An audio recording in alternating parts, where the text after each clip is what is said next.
everybody, welcome to this channel. Friends, ఈ వీడియోలో మనం వివృత బీజాల గురించి డిస్కస్ చేసుకోబోతున్నాం. ఫ్రెండ్స్, ఈ ఛానల్లో మనకి డిఎస్సికి సంబంధించిన అనేక free video classes with practice bits upload చేయబడుతున్నాయి కనుక ఫస్ట్ టైం మన ఛానల్ విజిట్ చేస్తున్న వాళ్ళు ఎవరైనా ఉన్నట్లయితే దయచేసి సబ్స్క్రైబ్ చేసుకోండి. ఎస్పెషల్లీ బయాలజీ కోసం ప్రిపేర్ అవుతున్న అభ్యర్థులు ఈ ఛానల్ని సబ్స్క్రైబ్ చేసుకోండి. ఎందుకంటే 6th నుంచి ఇంటర్మీడియట్ వరకు కూడా క్లాసెస్ క్లియర్ ఎక్స్ప్లెనేషన్తో ఈ ఛానల్లో అప్లోడ్ చేయబడుతున్నాయి. ఈ అవకాశాన్ని సద్వినియోగం చేసుకోండి. ఫ్రెండ్స్, ఈ ఫస్ట్ మనం వృక్షరాజ్యం గురించి చెప్పుకుంటున్నాం కదా. వృక్షరాజ్యంలో శైవలాలు, బ్రయోఫైట్స్, టెట్రోఫైట్స్ అయిపోయినాయి. ఆ మూడు కూడా పుష్పించని మొక్కలు. పుష్పించిన మొక్కల్ని ఇంకా ఏమని పిలుస్తామంటే క్రిప్టోగ్యామ్స్ అని పిలుస్తాం కదా. ఆ మూడు కూడా పుష్పించిన మొక్కలు ఆల్రెడీ మనం డిస్కస్ చేసాము. 2 టాపిక్స్కి ప్రాక్టీస్ బిట్స్ కూడా అప్లోడ్ చేసాము. దయచేసి చూడండి.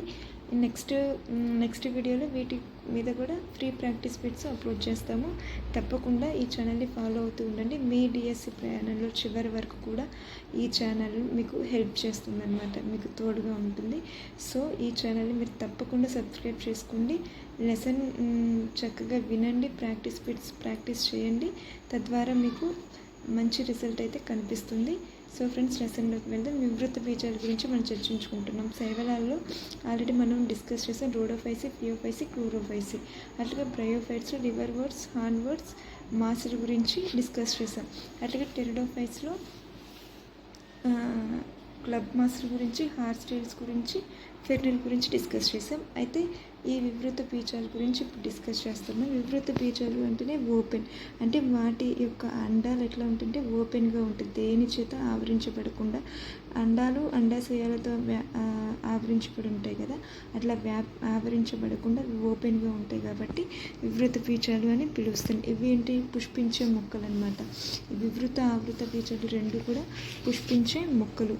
ఫలదీకరణానికి ముందు తర్వాత కూడా అండాశయ గోడలతో ఆవరించబడకుండా నగ్నంగా ఉండే అండాల గల మొక్కలను వివృత బీజాలు అంటారు. విత్తనాలు కూడా ఫలదీకరణాంతరం ఫలకవచం లేకుండా ఉంటాయి, నగ్నంగా ఉంటాయి కదా, అందుకని దీన్ని వివృత. ఫలదీకరణ తర్వాత అయినా ఫలదీకరణానికి ముందైనా ఇవి అండాలు అనేవి నగ్నంగా ఉంటాయి, అంటే ఓపెన్గా ఉంటాయి అన్నమాట. వివృత బీజాలు పిండయుతమైన నాళికా కణజాలం గల ఆర్కిగోనియంలను కలిగిన పుష్పించే మొక్కలు.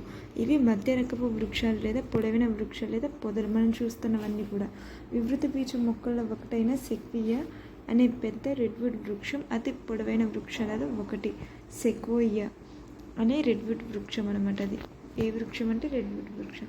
ఇది ఇంపార్టెంట్ ఫ్రెండ్స్, ఒక్కసారి చూడండి. గింగోను బ్రతికి ఉన్న శిలాజంగా పరిగణిస్తారు. గింగోను బ్రతికి ఉన్న శిలాజంగా పరిగణిస్తారు, గుర్తుపెట్టుకోవాలి. వేర్లు సాధారణంగా తల్లి వేర్ల వ్యవస్థను కలిగి ఉంటాయి. కొన్ని జాతుల్లోని వేర్లలో శిలీంద్ర మూలాలు ఉంటాయి. పైనస్ మరికొన్ని జాతుల్లో సైకస్ అంటే నత్రజని స్థాపక సైనోబాక్టీరియంలు కలిగిన నాస్టాక్ అనిపిన ప్రత్యేకమైన ప్రవాలాభ వేర్లు ఉంటాయన్నమాట. కాండాలు శాఖారహితంగా కానీ శాఖాయుతంగా కానీ ఉంటాయి. రహితంగా ఉంటే సైకస్, శాఖాయుతంగా ఉంటే పైనస్, సెంట్రస్ ఎగ్జాంపుల్స్ అన్నమాట. నెక్స్ట్, పత్రాలు సరళంగా కానీ సంయుక్తంగా కానీ ఉండొచ్చు. సైకస్లోని పిచ్చాకార సంయుక్త పత్రాలు కొన్ని సంవత్సరాల పాటు ఉంటాయి. వివృత బీజాల పత్రాలు తీవ్రమైన ఉష్ణోగ్రతలు, గాలిలోని తేమ, గాలులను తట్టుకునే విధంగా అనుకూలతలు ఉంటాయి అన్నమాట. కోనిఫర్ వృక్షాల్లోని సూదు లాంటి పత్రాలు ఉపరితల వైశాల్యాన్ని తగ్గిస్తాయి. సూర్యులాగా ఉంటాయి కాబట్టి వాటి ఉపరితల వైశాల్యం తగ్గిపోతుంది. వాటి దట్టమైన అవభాసిని దిగబడిన పత్ర రంధ్రాలు నీటి నష్టాన్ని తగ్గిస్తాయి. నెక్స్ట్, కాండం అంతర్నిర్మాణం నిజమైన ప్రసరణ స్తంభం ఉంటుంది. నాళికా పుంజాలు సంయుక్తం, సహపార్శ్వం, వివృతం. దారువులో దారునాళాలు, పోషక కణజాలంలో సహకణాలు ఉండవు. మనకి దారువులో కూడా దారునాళాలు, దారు కణాలు అట్లా ఉన్నాయన్నమాట. పోషక కణజాలంలో కూడా ఉన్నాయి మనకి. చాలని నాళాలు, చాలని కణాలు, సహకణాలు అట్లా ఉన్నాయన్నమాట. దారునాళాలు, పోషక కణజాలం, సహకణాలు వీటిలో ఉండవు. కాండంలో వేరులో ద్వితీయ వృద్ధి జరుగుతుందన్నమాట. వివృత బీజాలు భిన్న సిద్ధ బీజత కలిగి ఉంటాయి. అవి ఏకస్థితిగా సూక్ష్మ సిద్ధ బీజాలను, స్థూల సిద్ధ బీజాలను ఏర్పరుస్తాయి. ఈ 2 రకాల సిద్ధ బీజాలు సిద్ధ బీజాశయాల్లో ఏర్పడతాయి. ఈ సిద్ధ బీజాశయాలు సిద్ధ బీజాశయ పత్రాలపై ఉంటాయి అన్నమాట.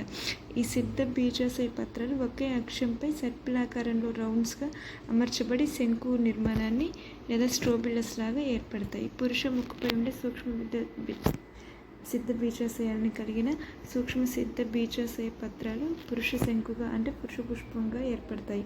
సూక్ష్మ సిద్ధ బీజం కొన్ని కణాలకే పరిమితమైన క్షీణించిన పురుష సంయోగ బీజంగా ఏర్పడుతుంది. ఈ క్షీణించిన పురుష సంయోగ బీజాన్ని పరాగరేణువు అని పిలుస్తున్నాం.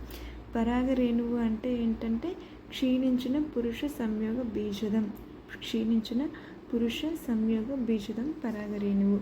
మనకి ఆప్షన్స్లో కన్ఫ్యూజ్ చేయడానికి కూడా ఇట్లా ఇస్తారు.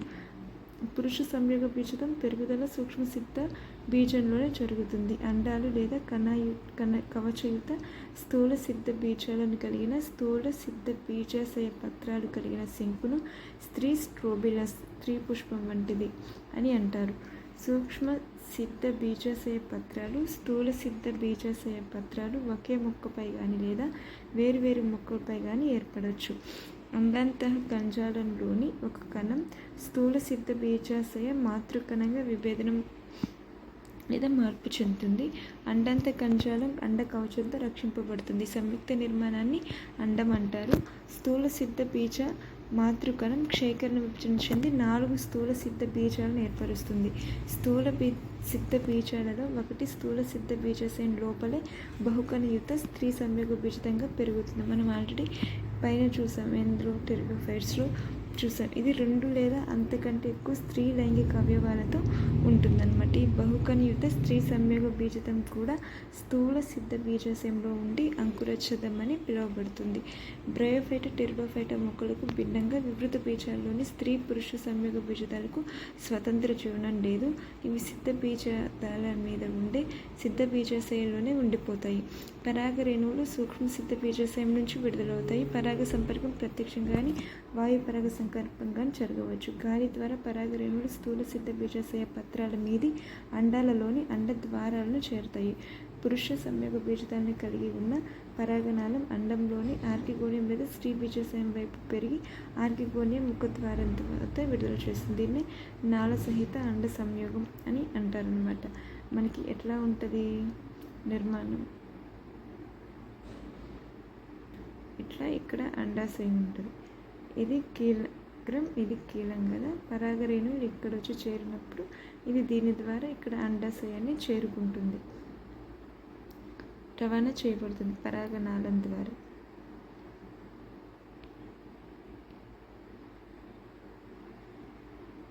ఇది పరాగనాళం, ఇది కీలాగ్రం. దీన్ని కీలం అని కూడా అంటారు. ఓకే, చలన కోసమే ఉంటుంది. సంయుక్త బీజం పిండంగా పెరిగి అండాలు విత్తనాలుగా వృద్ధి చెందాయి. వీటి విత్తనాలు నగ్నంగా ఉండి ఫలకపుచాన్ని కూడా కలిగి ఉండవు అనమాట. సైకస్లో బహుశైలికాయుత పురుష సంయోగ బీజాలతో పాటు మరికొన్ని ఫెర్న్ లక్షణాలు కనిపిస్తాయి. ఫెర్న్ లక్షణాలు అంటే ఏంటి? టెరిడోఫైట్స్ లక్షణాలు. అవి లేత పత్రాల వలిత కిసలయ విన్యాసం రామెంట కలిగి ఉండడం వల్ల మరియు ఆర్కికోనియంలను కలిగి ఉండడం అనమాట. వివృత బీజాలను సైకడాప్సిడా, కొనిఫెరాప్సిడా అంటే పైనస్, నీటాప్సిడా అంటే నీటం అని 3 తరగతులు విభజించారు. దాని గురించి ఎక్స్ప్లెనేషన్ అయితే ఇవ్వలేదు. తర్వాత ఆవృత బీజాల గురించి చదువుతారు. ఇది ఫ్రెండ్స్ మనకి వివృత బీజాల గురించి ఒకసారి మళ్ళీ చూడండి. చూడడం వీలు పడిన వాళ్ళు ఇయర్ ఫోన్స్ ద్వారానైనా వినండి. ఫ్రెండ్స్, ఈ ఛానల్ని సబ్స్క్రైబ్ చేయడం మాత్రం మర్చిపోవద్దు. Thank you for watching.